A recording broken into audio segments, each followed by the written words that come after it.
Ligne de conduite sur France Bleu, Émilie Defay.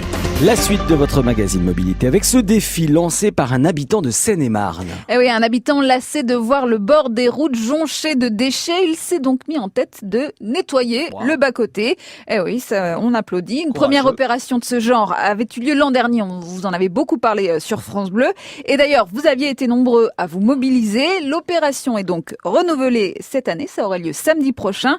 Et Jean-Marie Guéraud, l'organisateur, cherche encore des volontaires pour faire donc encore mieux cette année. Eh bien, à J-8 ou 9, nous avons dépassé déjà l'année dernière. Donc, l'objectif des 1000 vacations de 3 heures est tout à fait possible grâce à France Bleu. Il faut maintenir la réussite de cette opération en amplifiant. Il ne faut pas baisser les bras, c'est difficile, c'est compliqué, mais l'enjeu est tel qu'il faut réussir pour tarir la source de ces déchets qui jonchent nos accotements routiers.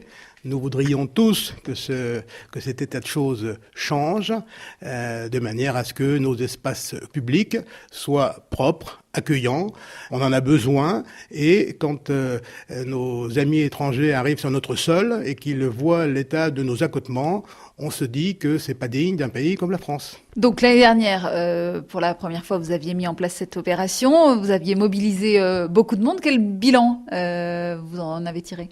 Alors le bilan l'année dernière, effectivement, c'était un extraordinaire succès. Nous avions à peu près 800 vacations de 3 heures de pourvu. Nous avons récolté 3000 sacs de déchets pour 15 tonnes. Déchets qui auraient dû se trouver dans les poubelles, tout naturellement. C'est-à-dire qu'il n'y a rien de bien compliqué là-dedans, sauf qu'on ne peut pas laisser les choses en l'état, et qu'il faut recommencer le samedi 25 mars pour amplifier, puisque nous pensons que c'est par une amplification de la prise de conscience qu'on arrivera à régler ce problème. Nous restons bien évidemment en priorité sur la Seine-et-Marne, mais les choses évoluent. Je pousse pour que les choses s'étendent. Donc, dans le 93, il y a une opération sur les berges du canal de l'Ourcq. Dans le 91, quelques opérations ponctuelles sur des routes, ainsi que dans le 78.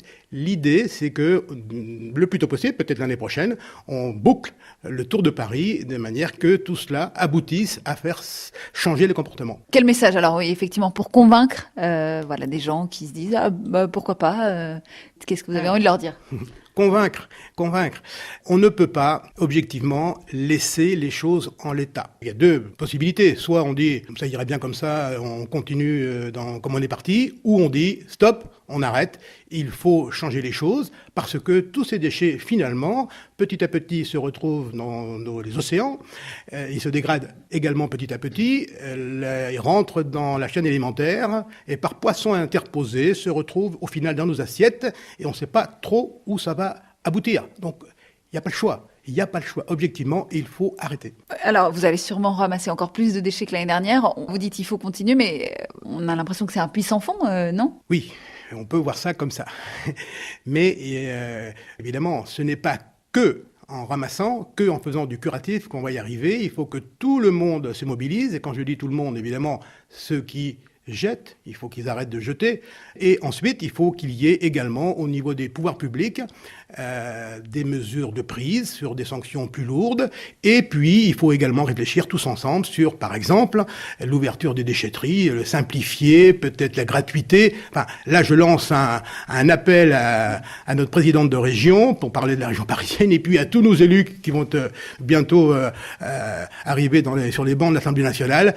Tout le monde doit se mobiliser pour faire cesser quelque chose qui paraît très simple. Vu de l'extérieur, vu des pays comme la Suisse où c'est extraordinairement propre, ça devrait être la même chose chez nous. France Bleu.